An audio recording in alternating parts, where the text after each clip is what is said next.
జలధార కార్యక్రమం సందర్భంగా మన పెరావలి గ్రామం నిడదవోలు నియోజకవర్గానికి ఈ కార్యక్రమానికి విచ్చేసిన మా అన్నదమ్ములు, మా ఆడపడుచులు, మా అక్క చెల్లెళ్ళు, యువత, ఎర్ర జెండాలు, భారతీయ జనతా పార్టీ కండువాలు, తెలుగుదేశం జెండాలు, కార్యకర్తలకి, నాయకులకి, అందరికీ నా హృదయపూర్వక నమస్కారం. ఈ కార్యక్రమం ప్రత్యేకంగా విచ్చేసిన గౌరవ కేంద్ర భారీ పరిశ్రమల శాఖ సహాయ మంత్రి వర్యులు శ్రీ భూపతిరాజు శ్రీనివాస్ వర్మ గారికి నా హృదయపూర్వక నమస్కారం. జనసేన భారీ మెజారిటీతో గెలిపించి ఇక్కడి నుంచి నిడదవోలు నియోజకవర్గం నుంచి గెలిచిన మీరందరూ కలిపి గెలిపించారు. తెలుగుదేశం నాయకులకి, భారతీయ జనతా పార్టీ నాయకులకి, జన సైనికులకి, జనసేన మద్దతుదారులకి మీ అందరి సహకారంతో గెలిపించిన కందుల దుర్గేష్ గారు ఈరోజు గౌరవ పర్యాటక, సాంస్కృతిక మరియు సినిమాటోగ్రఫీ శాఖ మంత్రి వర్యులుగా ఉన్నారు. వారికి నా నమస్కారం. అలాగే శ్రీ కొలుసు పార్థసారథి గారు గౌరవ గృహ నిర్మాణ, సమాచార, ప్రజా సంబంధాల శాఖ మంత్రి వర్యులు, వారికి నా నమస్కారాలు. ఆయన మాట్లాడితే సమస్య, మాట్లాడకపోతే సమస్య.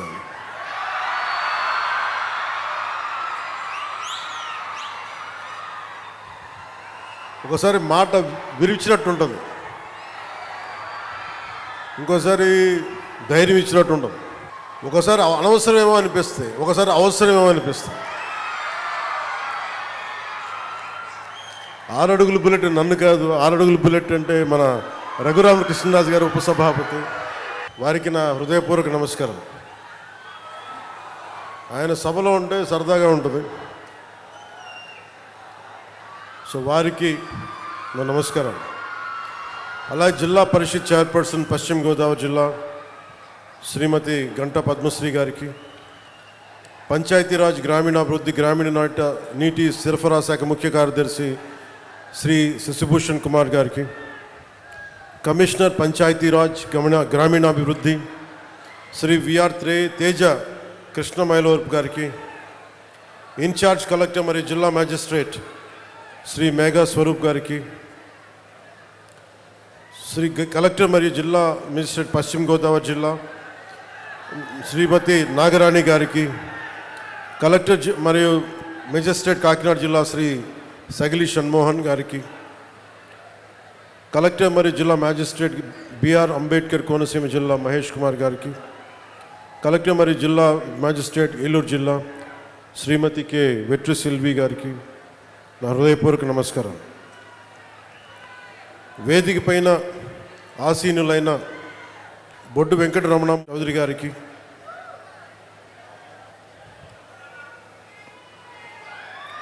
శ్రీ కొల్లు పెదిరాజు గారికి, చాగంటి మురళీకృష్ణ గారికి, ఘంటసాల వెంకటలక్ష్మి గారికి,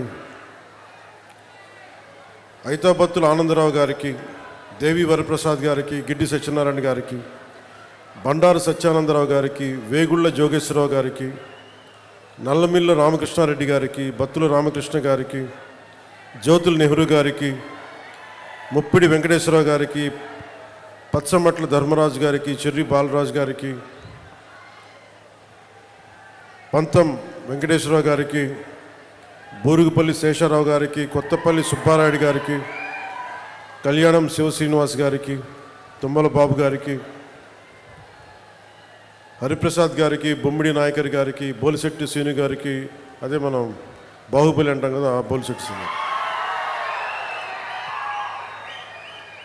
సో పులపర్తి రామాంజనేయులు గారికి, సోమవీర్రాజు గారికి, పేరాబత్తుల రాజశేఖర్ గారికి, ఐతాబత్తుల ఆనందరావు గారికి, వారందరికీ పేరు పేరున నా హృదయపూర్వక నమస్కారం. ఇవన్నీ ఎందుకు చెప్తున్నాను ఈ పేర్లు అంటే, కూటమి ప్రభుత్వం అంటే ఇంతమంది కలిస్తే, ఇన్ని విభిన్నమైన నేపథ్యాల నుంచి విభిన్నమైన పార్టీల భావజాలం నుంచి వీళ్ళెవరు నా ఫ్రెండ్స్ కాదు, నా అన్నదమ్ములు కాదు, ఒక కుటుంబం కాదు. మేమందరం కలిపి ఒకటే కుటుంబం కోసం ఆలోచించాం. తెలుగు జాతి కోసం, ఆంధ్రప్రదేశ్ కోసం, మీకోసం మేమందరూ ఏకమయ్యాం. దేనికి నష్టాలైపోతుంది, విభజన జరిగింది, విభజన తర్వాత నష్టపోతూ ఉన్నాం, 10 సంవత్సరాలు నలిగిపోయాం, ఇంకోసారి నలిగిపోకూడదన్న ఉద్దేశంతో మొదటి రోజు నుంచి కూటమి ప్రభుత్వం కోసం తపన పడ్డాం. ఈ రోజున మనం అమరజీవి జలద్వార ద్వారా చేపట్టిన వాటర్ గ్రిడ్ ప్రాజెక్ట్స్ నిర్మాణం కోసం రాష్ట్ర వ్యాప్తంగా 5 జిల్లాల పరిధిలో 7,910 కోట్ల రూపాయలని ఖర్చు పెడతా ఉన్నాం. ఈ ప్రాజెక్టుల ద్వారా వచ్చే 35 ఏళ్లలో 1.2 కోట్ల మందికి దాహం తీర్చాలని సంకల్పించాం. ముఖ్యంగా ఉమ్మడి తూర్పు పశ్చిమ గోదావరి జిల్లాల్లో తీర ప్రాంతం వెంబడి నివసించే మత్స్యకార సోదరులకి మేలు చేయాలన్న ఉద్దేశంతో ఎక్కువ తీర ప్రాంతాలను కలిపేలా ఈ ప్రాజెక్ట్ రూపకల్పన జరిగింది. ప్రజలందరికీ కూడా స్వచ్ఛమైన శుద్ధమైన తాగునీరు అందించేందుకు కూటమి ప్రభుత్వం కట్టుబడి ఉంది. 2027 నాటికి పనులు చేయాలన్న లక్ష్యంతో ముందుకెళ్తున్నాం. మీకోసమే. మీరు అరిచి అరిచి అరిచి గొంతులు ఎండుకుపోతే మీ గొంతు తడపడానికే ప్రాజెక్ట్ ఇది. ఇది ప్రత్యేకించి అమరజీవి జలధార అని పెట్టడానికి చాలా కారణం ఉంది. నాకు చాలా ఇష్టమైన వ్యక్తులు మన తెలుగు నాయకులు. ఒకళ్ళు బూర్గుల రామకృష్ణారావు గారు. తెలంగాణ ముఖ్యమంత్రిగా పనిచేసి తెలుగు వారందరూ ఏకం కావాలి అని చెప్పి ముఖ్యమంత్రిగా ఉండి తను స్వచ్ఛందంగా పదవి దిగిపోయి, తెలంగాణ ముఖ్యమంత్రిగా పదవి దిగిపోయి ఆంధ్రప్రదేశ్ ఉమ్మడిగా ఏర్పడటానికి విలీనం చేశారు, త్యాగం చేశారు. ఆయన ఒకరిని ఎప్పుడు స్మరించుకుంటూ ఉంటారు, ఆయన గుండెల్లో ఉంటారు. ఇంకొకరు తెలుగువాడి ఉనికి లేని రోజున, మద్రాస్ ప్రెసిడెన్సీలో ఉన్న రోజుల్లో తెలుగువారిని గొల్టీలుగా సంబోధించే సమయంలో న్యూనతకి ఒకలాంటి కించపరిచే విధానంలో ఉంటే తెలుగువారి ఆత్మగౌరవం కోసం, తెలుగువారి సంక్షేమం కోసం, ఎవరి ప్రాణత్యాగాల మీద ఈ నేల ఏర్పడిందో, ఎవరి దేహత్యాగంతో ఈ రాష్ట్రం ఏర్పడిందో వారిని స్మరించుకోవటం మన కర్తవ్యం. ఎప్పుడు కూడా మనం ఈజీగా తీసుకుంటాం బలిదానాలు, మర్చిపోతే ఒక జనరేషన్. ఆయన మన కోసం ప్రాణత్యాగం చేశారంటే 50 రోజులు తిండి తినలేదు అనుకుంటాం. కానీ మనం ఎదిగే కొద్దీ, మనకి కష్టాలు వచ్చే కొద్దీ గత తరం చేసిన త్యాగాలు మనకు అర్థమవుతూ ఉంటాయి. అలాగే నాకు పొట్టి శ్రీరాములు గారు చిన్నప్పటి కంటే కూడా ప్రతి సంవత్సరం వయసు వచ్చే కొద్దీ ఆయన గొప్పతనం అర్థమైంది, ఆయన త్యాగం అర్థమైంది. ఒకసారి నాకు ఎంత బాధ కలిగింది అంటే, పొట్టి శ్రీరాములు గారి జయంతి అంటే దండేద్దామంటే ఎక్కడ లేదు ఆయన విగ్రహం. ఎక్కడో ఒక ఆర్య వైశ్య సత్రం దగ్గర ఉంది, అక్కడికి వెళ్దామన్నారు. అక్కడ పెట్టడం ఏంటని అడిగారు. అంటే అది ఆయన వైశ్య కులానికి చెందినవారు, అందుకని ఆర్య వైశ్య గృహాల్లో ఉంటాయి ఎక్కువ, అక్కడికి వెళ్దాం పదండి అంటే నాకు ఆ రోజు అనిపించింది, ఎవరి ఉనికి మీద ఒక గొప్ప నాయకుడిని ఒక వైశ్య కులానికి పరిమితం చేస్తారా? ఇన్ని వందల కులాలు ఉన్నాయి మన దగ్గర. ఇన్ని వందల కులాల కోసం ఒకడు ప్రాణత్యాగం చేస్తే మనం ఇచ్చిన గౌరవం ఆయనకు ఒక నెల్లూరు జిల్లాకి పరిమితం చేసాం. ఆయన గొప్పతనం నెల్లూరు పొట్టి శ్రీరాములు జిల్లా. రాష్ట్రాన్ని ఇచ్చిన వాడిని పెంచామా తగ్గించాం? ఆంధ్రులకి ఒక రాష్ట్రం కల్పించిన వాడికి మనం ఇచ్చిన గౌరవం నెల్లూరుకి పరిమితం చేసాం అంతే. గౌరవం ఇచ్చామా అంటే ఇచ్చాం. సైనిక్స్ కూర్చోండి. పోలీసు వారికి కూడా నా విన్నపం, వారిని ముందుకు రానివ్వకుండా చూడండి, కానీ దయచేసి వాళ్ళని ఏమనకండి. మీరే ఇలా అరిచే మీరు గొంతులు పోగొట్టుకుంటారు తప్ప అక్కడున్న యువతంతా దయచేసి బ్యారికేడ్స్ నుంచి ముందుకు రాకండి. ఇలాంటి పరిస్థితుల వల్లే ప్రధానమంత్రి గారు కూడా రావడానికి ఆలోచిస్తున్నారు నేనున్న సభలకి. ఇది చప్పట్లు కొట్టేది కాదు, ఇది చప్పట్లు కొట్టేది కాదు. ఎందుకంటే ప్రధానమంత్రి గారికి ప్రపంచమంతా శత్రువులు, ఏ మూల నుంచి దాడి చేస్తారో తెలియదు.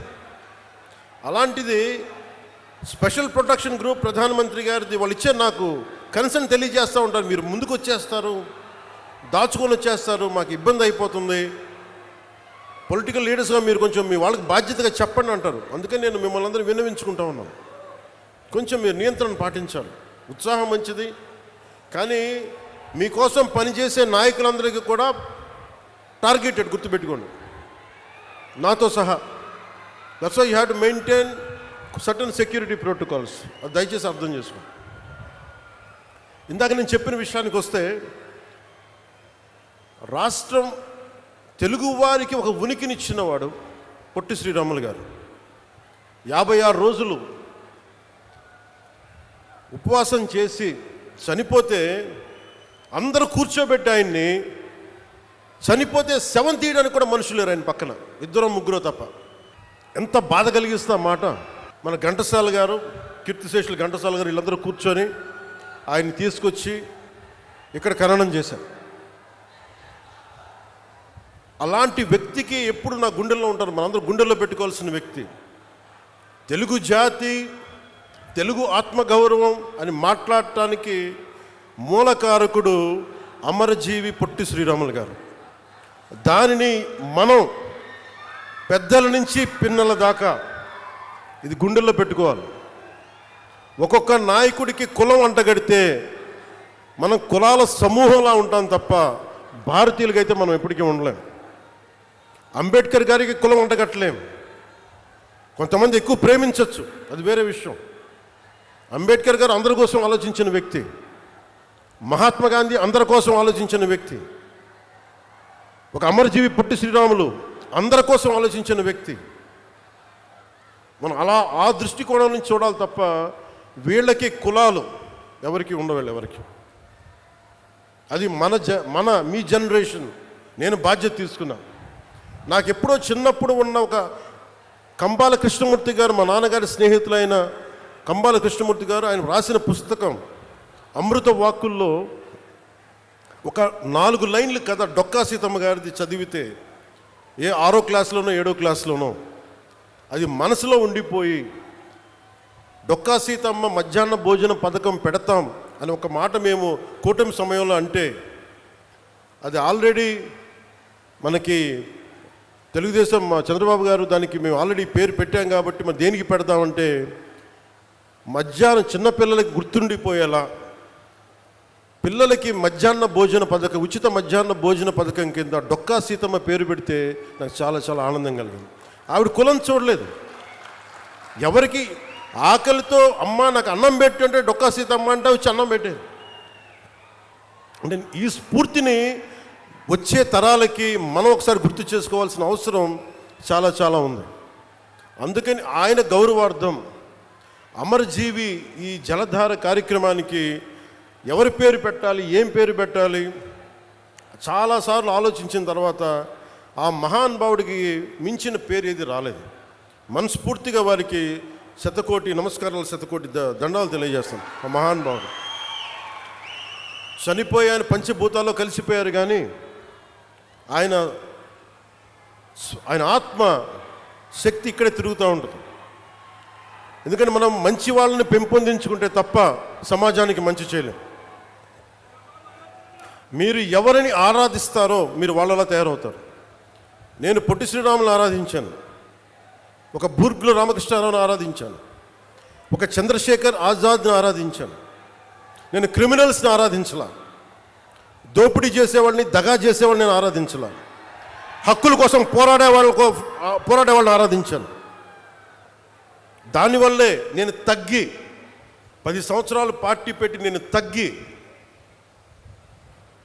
సీట్ల విషయంలో తగ్గి, అందరి చేత తిట్లు తింటా, ఒకడు అమ్మేశానని ఒకడు, ఇంకా దిగజారిపోయాను ఇంకొకడు, ఎన్ని ఎవరు మాట్లాడినా నేను తగ్గింది మీకు. నేను ఈ నీటి సాక్షిగా చెప్తున్నాను, నేను తాగే నీళ్ళు సాక్షిగా చెప్తున్నాను,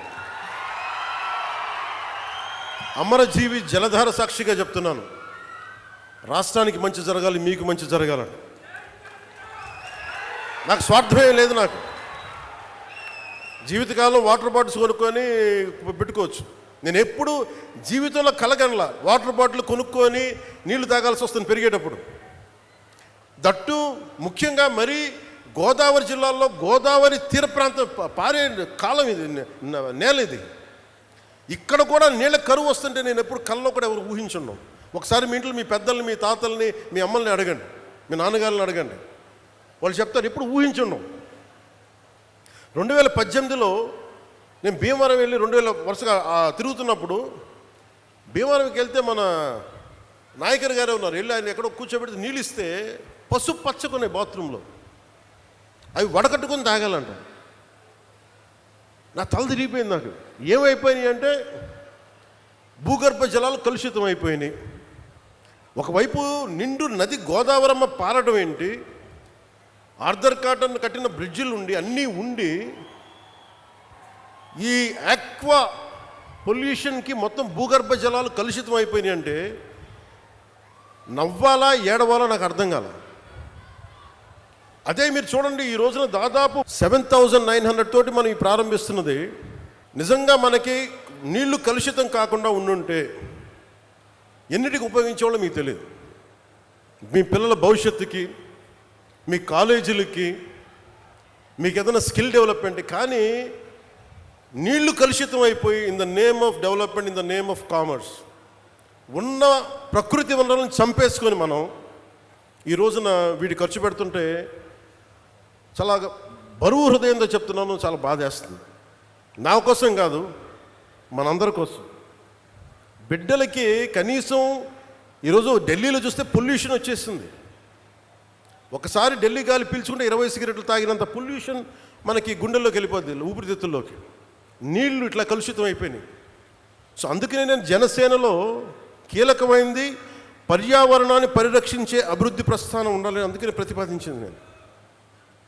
ఇది మనం అర్థం చేసుకోకపోతే ఏమైపోద్దంటే పిల్లలకి మనం ఏమిస్తాం, మీరు అందరూ 1000 కోట్లు ఇవ్వండి, ఆస్తులు ఇవ్వండి, తాగడానికి స్వచ్ఛమైన నీళ్ళు ఇవ్వలేరు, తాగడానికి స్వచ్ఛమైన గాలి అయితే ఇవ్వలేరు. అందుకని మనందరి బాధ్యత ఇదంతా.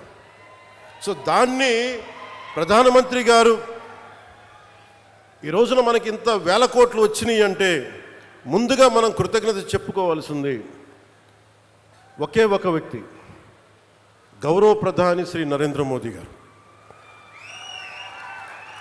ఎక్కడో ఢిల్లీలో కూర్చొని ఆయన ఇక్కడ కూర్చొని మన గోదావరి జిల్లాలకు సంబంధించి, ఆంధ్రప్రదేశ్ నలుమూలల జిల్లాలకు సంబంధించి ఈ నీటి శుద్ధి చేసిన నీళ్ళు ఇవ్వాలన్న ఒక ఆలోచన ఈరోజు ఇంత బడ్జెట్ ఇచ్చింది. ఇది జేజేఎం, జల్ జీవన్ మిషన్. దీనికి ఇన్ని 1000 కోట్లు ఇచ్చారు. ఎందుకు లేట్ అయింది మీరు మాట్లాడితే మొన్న ఈ మధ్యన ప్రతిపక్షం లేని గత కాలపు ముఖ్యమంత్రి వారి పార్టీ వాళ్ళు మాట్లాడుతూ ఉంటారు. అంటే వాళ్ళకి ఈ సందర్భంగా ఒకటే తెలియజేయాలనుకుంటున్నా, మీరు అధికారంలో ఉన్నప్పుడు మీ బెదిరింపులకి మేము భయపడలేం. మీరు అధికారంలో ఉన్నప్పుడు మీరు చేసే దౌర్జన్యాలకి మేము భయపడలేం. అలాగే మిమ్మల్ని తగ్గించడం కూడా నాకు ఇష్టం లేదు. కానీ మీరు బాధ్యతగా మెలగకుండా ఒక్కొక్కరిని చంపేస్తాం, మళ్ళీ మేము వస్తాం అని మీరు పిఠాపురం లాంటి చోట కూడా మీరు చిన్నపిల్లల మధ్యలో కాస్ట్ ఫీలింగ్స్ పట్టుకొస్తే మిమ్మల్ని, మీ అధోగతికి నేను ఏం మాట్లాడను, మీ దిగజారుడుతనానికి నేను ఏం మాట్లాడను. ప్రకృతిని ప్రేమించేవాడు, తల్లిదండ్రులను గౌరవించేవాడు చేసే పనులా ఇవి? పిల్లలకి కులాలను పట్టుకొస్తామా, ఆపాదిస్తామా? వేరే దారులు లేవా మీకు పాలిటిక్స్ గురించి మాట్లాడడానికి? సిగ్గుందా ఒక్కొక్కరికి అలా చేసేవాళ్ళకి? మాకు నోరు లేదనుకుంటున్నారా?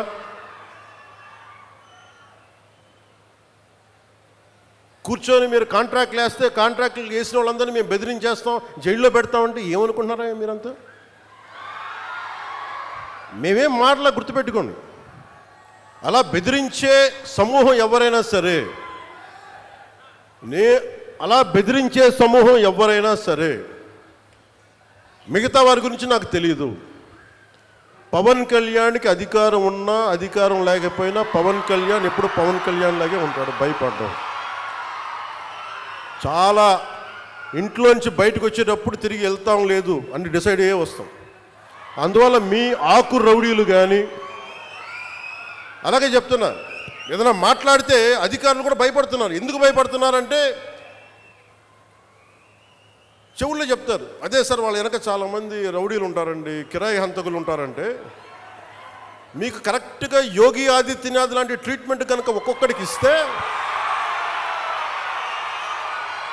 ఒక్కొక్కడికి రౌడీజం అంటే కాలు కాలు కీలు కీలు తీసి మడత పెట్టి కింద కూర్చోపెడితే, అప్పుడు కరెక్ట్గా చెప్తా, కరుడు గట్టిపోయిన జీవితకాలం ఒకే మన వాళ్ళతో ఏకీభవించవచ్చు, ఏకీభవించకపోవచ్చు.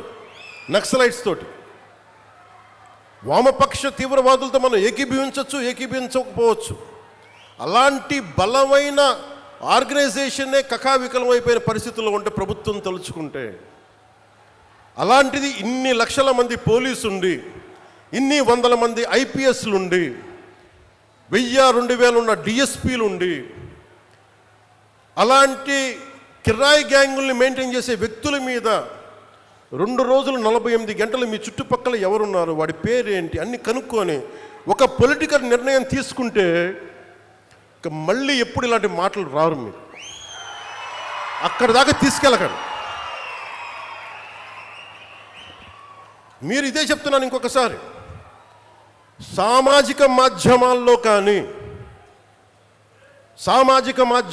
కానీ విదేశాల్లో కూర్చొని వాగే వాళ్ళతో సహా ఇక్కడ కూర్చొని భవిష్యత్తులో మేము వస్తాం, వచ్చి మేము ఏం చేస్తామంటే, వచ్చినప్పుడే మీరు ఏం పీకలేదు, మరి ఏం మాట్లాడతారు? ఇప్పుడు వచ్చినప్పుడే మీరు ఏం పీకలా అంటే ఏమనుకుంటారు? మీరు కూర్చోబెట్టి మీరు బెదిరింపులు చేస్తే భయపడతాం అనుకుంటున్నారా?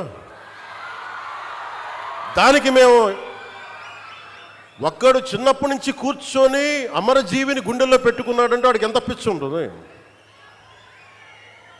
ఏ మ్యాడ్నెస్ ఉంటే ఇలా వస్తాం మేము? ఏ అండదండలు లేకుండా పార్టీ పెట్టి ఇక్కడ దాకా వచ్చామంటే ఎంత కమిట్మెంట్ ఉండాలి నీకు, సమాజం మీద, దేశం మీద, రాష్ట్రం మీద, ప్రజల మీద. పద్ధతులు మార్చుకోండి. ఒక మాట అనాలంటే అనండి, తప్పేం లేదు. డెమోక్రసీ ఇది, ప్రజాస్వామ్యం. ఖచ్చితంగా అనండి. అనటానికి కొన్ని గీతలు ఉంటాయి. గీతల్ని దాటి మాట్లాడితే మీ చేతికి మళ్ళీ ముద్రలు వేయడానికి ఏముండదు. అలా మాట్లాడే వాళ్ళు చెప్తున్నాను ఇప్పుడే, మీ చేతి మీద గీతలు తీసేస్తాం, అంత అరగదీస్తాం, గుర్తుపెట్టుకోండి. ఏమన్నా కలెక్టర్స్ ఎస్పీల మీటింగ్లో కూడా నేను ముఖ్యమంత్రి గారి సమక్షంలో తెలియజేశాను, ఈ రాష్ట్రంలో రౌడీజం, బెదిరింపులు, మన ఉత్తరాంధ్రలో కూర్చోబెట్టి కొంతమంది బెదిరించి ఒకటే చెప్పాను, రౌడీజం చేసే వాళ్ళని బెదిరించి వాళ్ళని పంపించి కదా మనం వచ్చింది. మనం అలాంటివి చేస్తే మనకి వాళ్ళకి ఏంటి తేడా? ఇది నేను చెప్పాను, నేను జనసేన మేము ప్రభుత్వంలో భాగం, అవసరమైతే చాలా ఖచ్చితంగా ప్రతి విషయాన్ని, అంశాన్ని తెలియజేస్తాం. వెరీ కన్స్ట్రక్టివ్, మేము పార్ట్ ఆఫ్ దిస్ అలయన్స్. అందుకని దీన్ని ప్రతి ఒక్కళ్ళు దృష్టిలో పెట్టుకోండి. అలాగే మీరు వైసీపీ వారికి కూడా చెప్తున్నాను, నాకు మీరంటే గౌరవం. బొత్స గారు లాంటి నాయకులు ఉన్నారు, మా పార్టీలోకి సామినేని ఉదయ్ భాను గారు లాంటి నాయకులు వచ్చారు,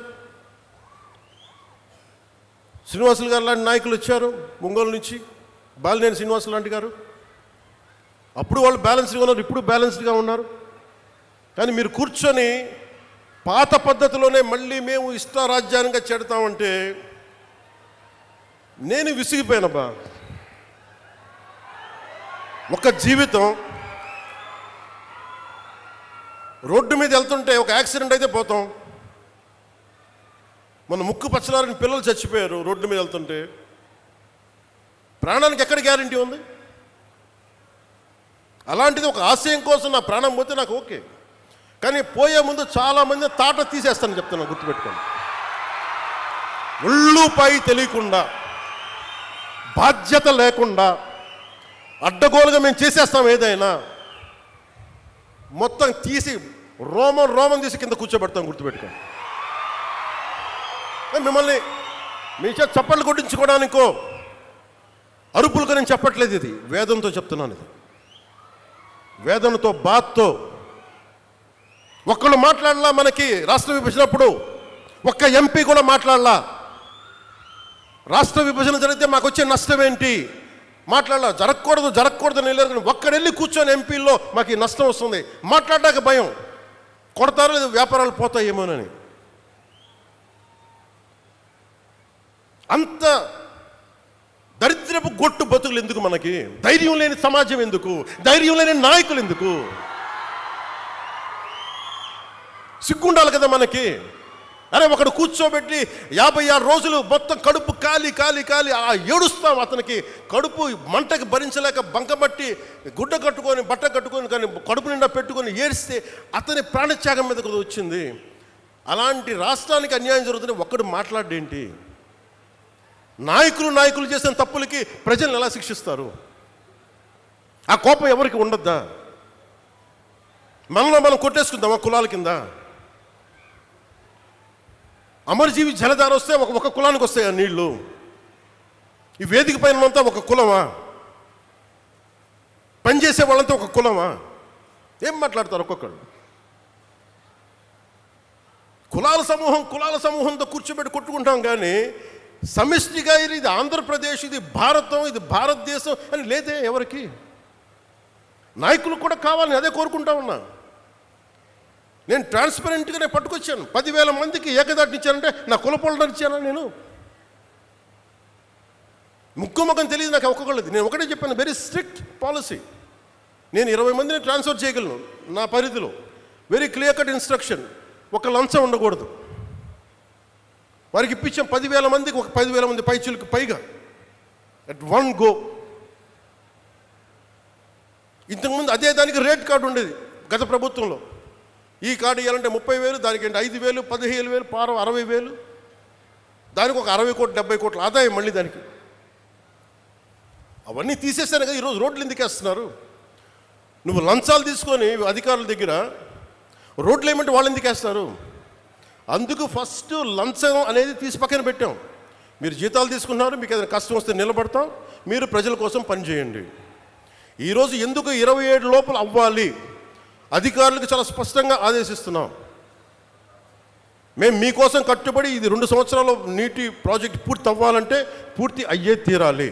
ఇది నేను పర్సనల్గా నేను కూర్చొని మన ఉభయ గోదావరి జిల్లాలకి మొత్తం ఆంధ్రప్రదేశ్లో ఉన్న ఈ 5 ప్రాజెక్ట్స్కి అయ్యేలాగా నేను పర్సనల్గా బాధ్యత తీసుకుంటాం.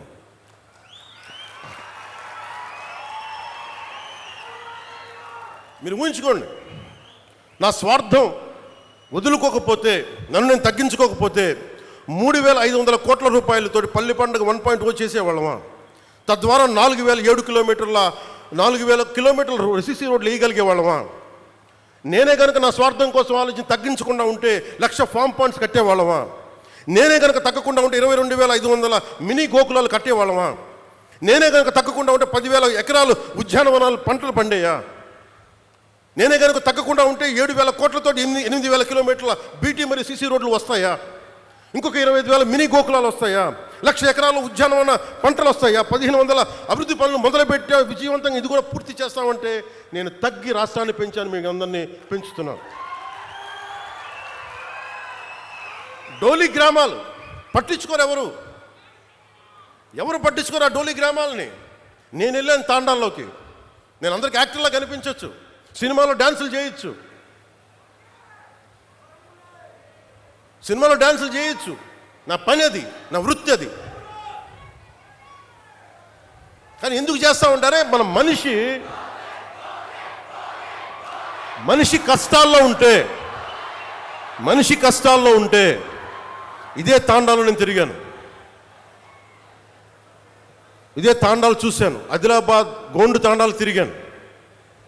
గుక్కెడు నీళ్లు కోసం ఏడుపు, నిద్ర పట్ల నాకు. వస్తామో పెడతామో తెలీదు. ఆవిడ అడిగింది నాకు నీళ్లు కావాలంటే ఆ నీళ్లు కోసం ఎంత నిద్ర పట్ల. 3 గంటలకు లేచాను. పక్కనే మినరల్ వాటర్ బాటిల్ ఉంది. అప్పుడు ఇప్పుడు టీఆర్ఎస్లో ఉన్న శ్రవణ్ ఉన్నాడు. శ్రవణ్ లేపాను. భయపడ్డాడు శ్రవణ్, ఎవరు వచ్చి ఏమైనా జరిగిందా గొడవ అని. ఏం లేదు, నాకు నిద్ర పట్టలేదు శ్రవణ్, ఏం చేద్దాం వీళ్ళకి.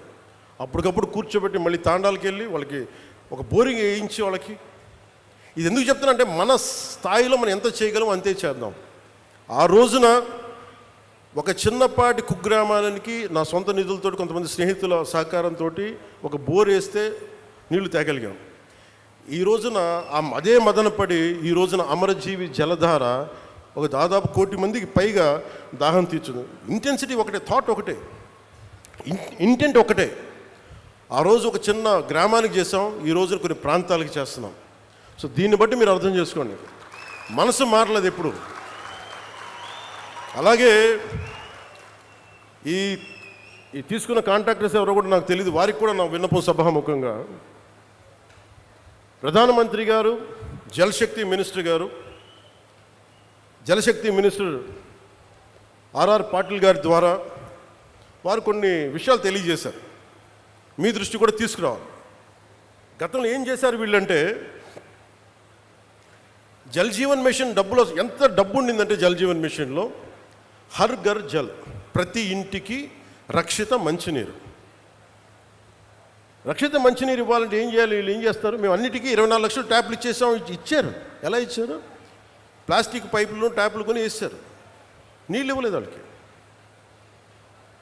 నీళ్ళు ఎక్కడి నుంచి పట్టుకొస్తారు? లేవు. అసలు ఎక్కడ కూడా మేము ఇన్ని వేల కోట్లు ఇస్తామంటే కేంద్ర ప్రభుత్వం చాలా గొప్పగా ఉంటాయి వాళ్ళ ఆలోచనలు. వాళ్ళు ఏం చెప్పారంటే, ఎక్కడైతే రక్షిత మంచి రిజర్వాయర్ వాటర్ ఉందో దాని నుంచి మీరు లైన్లు తీసుకొని మీరు వీటికి డబ్బులు, వీటికి మీరు ఇంటింటికి ఇవ్వండి. కనీసం ఇంటికి 55 లీటర్ల నీళ్ళు ఇవ్వండి, తాగునీరు. ఇది వాళ్ళ ప్రోగ్రాం. కానీ వాళ్ళు ఏం చేశారంటే, కొన్ని గ్రామాల్లో కొన్ని చోట్ల పైపులే కదా మేము ఇంటికి ఇంత ఇచ్చేసామని చెప్పి పైపులు ఇచ్చేశారు. నీళ్లు కనెక్షన్ లేవు, అర్రాకొరగా వదిలేశారు. దాదాపు ఎంత శాతం దుర్వినియోగం అయిపోయిందని మీకు చెప్పలేండి, కడుపు మండిపోతుంది. ఇవన్నీ చూసి ప్రధానమంత్రి గారి దగ్గర నుంచి ఏమొచ్చిందంటే, జలశక్తి మినిస్టర్ నుంచి, మేము ఎందుకు కంటిన్యూ చేయాలి ఇది? మేము ప్రజల కోసం మేము డబ్బు ఇస్తుంటే ఇలాగ అడ్డగోలుగా మీరు నిర్లక్ష్యంగా చేస్తే మేము ఎందుకు ఇవ్వాలి డబ్బులు? వాళ్ళని కన్విన్స్ చేయడానికి పట్టింది. ఇందాక శ్రీనివాస్ వర్మ గారు చెప్తున్నారు, తపన పడుతున్నారంటే, మీరు డబ్బులు ఇస్తే మళ్ళీ మీరేం చేస్తారో, తినేస్తారేమో.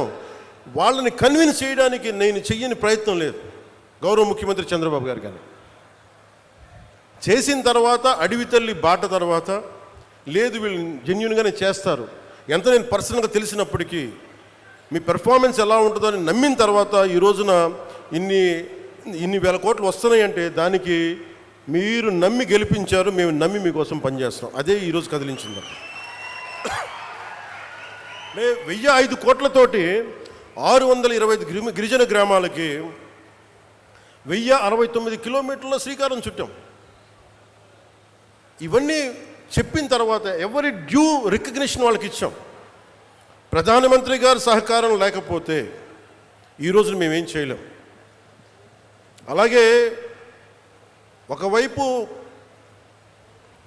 చంద్రబాబు నాయుడు గారి అనుభవం, ముఖ్యంగా ఆయన ఫినాన్షియల్ అండర్స్టాండింగ్, ఆర్థిక దుస్థితిని ఎలా సరిచెయ్యాలి, ఆయనది అపారమైన అనుభవం. ఆ అపారమైన అనుభవం వల్లే ఉన్న తక్కువ వనరుల్ని ఎంత ఇంపాక్ట్ఫుల్గా, ఎంత ఎఫెక్టివ్గా వాడాలి అనేది వారి అనుభవం చాలా చాలా చాలా పనిచేస్తుంది. నేను ఏ ఆశయం కోసమైతే 3 పార్టీలు కలవాలనుకున్నానో దానికి ఈరోజు మన ప్రాజెక్టే నిదర్శనం. ఈరోజు ఈ అమరజీవి జలధార దానికి అదే నిదర్శనం. ఈరోజు మనం ఎక్కడ చూపించలా, మనం ఎక్కడా కూడా నిలబడ్డాం, మనం ఎక్కడ కూర్చోబెట్టి కాంప్లసెంట్ యాటిట్యూడ్గా ఎక్కడ చూపించలేదు, మనం ఎక్కడ భయపడం. అలాగే కాంట్రాక్టర్స్ కూడా చెప్తా ఉన్నాను, అధికార యంత్రాంగానికి కూడా మీ సమక్షంలో సూచిస్తున్నాను, రోడ్లు వేసేటప్పుడు కానీ నాణ్యత లోపించిన, అలాగే రేపొద్దున జేజేఎం వర్క్స్లో అమరజీవి జలధార చేసేటప్పుడు నాణ్యత లోపించిన, దీని మీద చాలా స్ట్రిక్ట్ అండ్ స్ట్రింజెంట్ పనిష్మెంట్ ఉంటుంది. ఎంత పెద్ద మనసుతోటి అడగకుండా, నాకు ఎవరో కూడా కాంట్రాక్టర్స్ తెలియదు, నాకు వాట్ ఎవర్ ద ప్రాసెస్ మీరు చేసుకున్న సంబంధం లేదు, కానీ నాకు మటుకు క్వాలిటీ పైప్ లేయింగ్ కావాలి, క్వాలిటీ రోడ్లు కావాలి. ఇది చాలా క్లియర్ కట్ ఇన్స్ట్రక్షన్స్ ఇస్తున్నాను పంచాయతీరాజ్ శాఖ ఉన్నతాధికారులందరికీ. ఎక్కడ కూడా మేము కల్పించుకోం. ప్రజలు ఏదైనా రోడ్లు బాగలేదని మీ దృష్టికి పట్టుకొస్తే పైపులు కానీ దయచేసి దాన్ని కరెక్ట్ చేయండి. అలాగే ఈ రోడ్లు వేసే పరిస్థితుల్లో మీరు 27కి మనం ఇవన్నీ చేస్తూ ఉన్నాం, గోల్ కోసం చేస్తున్నాం. దీంట్లో మీరు కొంత సహకారం ఇవ్వాలి. ఎందుకంటే ఈ పైపులు చాలా గ్రామాల నుంచి రావాలి కాబట్టి కొంత అసౌకర్యం ఉంటుంది. దానికి కూడా నేను అధికారులు మీకు తక్కువ అసౌకర్యం కలిగేలాగే పనులు చేయమంటాను వెంటనే. అందుకని మీరు మీ చిన్నపాటి రోడ్లు ఏదైనా ఇబ్బంది ఉంటే ఈ ఎక్స్కవేషన్ వల్ల, ఈ పైపుల కోసం భూమి తవ్వకాల వల్ల కొంచెం ఇబ్బంది ఉంటే మనస్ఫూర్తిగా, ఇది మన భవిష్యత్తు కోసం చేస్తున్న కార్యక్రమం కాబట్టి మీ అందరూ మనస్ఫూర్తిగా మమ్మల్ని సహకరించామని మనస్ఫూర్తిగా కోరుకుంటున్నాను. అలాగే మన రాజోలు వెళ్తే శివాలయానికి ఎదురు నేను చేయమన్నారు. సో మన కోనసీమ కాబట్టి చెప్తే, మన పక్కనున్న కోనసీమకి చెప్తామని మళ్ళీ ఇదే సమక్షంలో ఖచ్చితంగా వారికి, కోనసీమ రైతాంగానికి కూడా మేము అండగా నిన్నే మీటింగ్లో పెట్టాం. అలాగే మీకు సంబంధించి ఆ శివాలయానికి కూడా నిధులు ఏర్పాటు చేస్తాం. అంటే మన మనసు ఎంత మంచిది అంటే, తెలుగు వాళ్ళ ఐక్యత, తెలుగు వాళ్ళ మనసు. నేను మొన్న కొండగట్టు ఆంజనేయ స్వామి నాకు అపారమైన నమ్మకం. తెలంగాణలో ఉన్న కరీంనగర్ కొండగట్టు ఆంజనేయ స్వామి మీద ఆయన నాకు పునర్జన్మనిచ్చిన వ్యక్తి. ఆయనకి అక్కడ దర్శనానికి వెళ్తే వారు అడిగింది, నాకు అక్కడ ఉన్న భక్తులు కానీ ఆలయ నిర్వాహకులు అందరూ అడిగింది, ఆంజనేయ స్వామి ఆలయంలో భక్తుల సౌకర్యార్థం 2000 మందికి సరిపడా దీక్ష విరమణ మండపం కావాలి. అక్కడ దీక్ష విరమించి వాళ్ళు టీటీడీకి వెళ్తారు, తిరుపతి దర్శనానికి వెళ్తారు, మీరు కొంత సహకారం ఇవ్వండి అంటే చాలా వెంటనే తీసుకున్నాను. దానికి వచ్చిన తర్వాత, దాన్ని పర్స్యూ చేసిన తర్వాత, ఈ రోజున గత 2 రోజుల క్రితం 96 గదుల సత్రం నిర్మాణానికి 35 కోట్ల 19 లక్షల వ్యయంతో టీటీడీ బోర్డు ఆమోదం తెలిపింది. దీనికి గౌరవ ముఖ్యమంత్రి శ్రీ నారా చంద్రబాబు నాయుడు గారికి, టీటీడీ చైర్మన్ శ్రీ బిఆర్ నాయుడు గారికి, పాలక మండలి సభ్యులకి, అధికారులకి, అలాగే టీటీడీ ఎగ్జిక్యూటివ్ ఆఫీసర్ శ్రీ అనిల్ కుమార్ సింఘాల్ గారికి, అడిషనల్ ఈవో శ్రీ వెంకయ్య చౌదరి గారికి, joint executive officer Shri Veerabrahmam గారికి, అలాగే ప్రతి ఈ ప్రాసెస్లో ఉన్న నిలబడ్డ టీటీడీ బోర్డు సభ్యులందరికీ, ప్రతి ఒక్కరికి, పాలనా మండలందరికీ పేరు పేరున నా మనస్ఫూర్తిగా నా హృదయపూర్వక ధన్యవాదాలు తెలియజేసుకున్నాను. అలాగే తెలంగాణలో ఉన్న భక్తులందరికీ కూడా మీరు దీక్ష విరమణ చేసిన తర్వాత తిరుమలకు వెళ్ళి వెంకటేశ్వర ఆలయం మీ దర్శనం మరింత సౌకర్యార్థంగా ఉండాలని మనస్ఫూర్తిగా కోరుకుంటూ, ఎందుకు అంటే ఇంకొకటి, కొంతమంది సామాజిక మాధ్యమాల్లో ఆంధ్ర డబ్బు మీకెందుకురా అని చెప్పి మాట్లాడుతూ ఉన్నారు. అది చాలా తప్పది. హైందవ ధర్మం ఎక్కడున్నా, భారతదేశం ఎక్కడున్నా, అది ఆంధ్ర ఇలా ప్రాంతీయతలు పట్టుకురాకండి. హైందవ ధర్మం ఎక్కడున్నా హైందవ ధర్మాన్ని కాపాడుకుంటుంది. అందుకని దయచేసి ఈ సూడో సెక్యులరిస్ట్ యాటిట్యూడ్ తోటో, ఇలాంటి వితండవాదాలతోటి మీరు ఇంకా చెడగొట్టకండి. ప్రాంతాలతోటి, ప్రాంతీయతలతోటి, కులాలతోటి, భాషలతోటి ఇంకా దేశాన్ని నాశనం చేసి కూర్చోబెట్టారు. ఇంక చాలు ఇలాంటి పిచ్చి మాటలను, ఇలాంటి వాదనలు ఆపి కొంచెం కన్స్ట్రక్టివ్గా ఆలోచించండి దయచేసి అందరూ. అలా మీ అందరికి కూడా ప్రత్యేకించి ధన్యవాదాలు తెలుపుకుంటూ, నాకున్న కోరిక ఒకటే, నేను పదే ఈ కూటమి స్థిరత్వం కోరుకుంటున్నాను. ఈ కూటమి స్థిరత్వం, నేను చాలా బలంగా ఉంటాను. పోలీసు కూడా నిన్న అధికారి సీఎం గారు కూడా చాలా సెలవు ఇచ్చారు. మీకు ప్రజలకి కష్టం కలిగితే ఏది కూడా సహించం.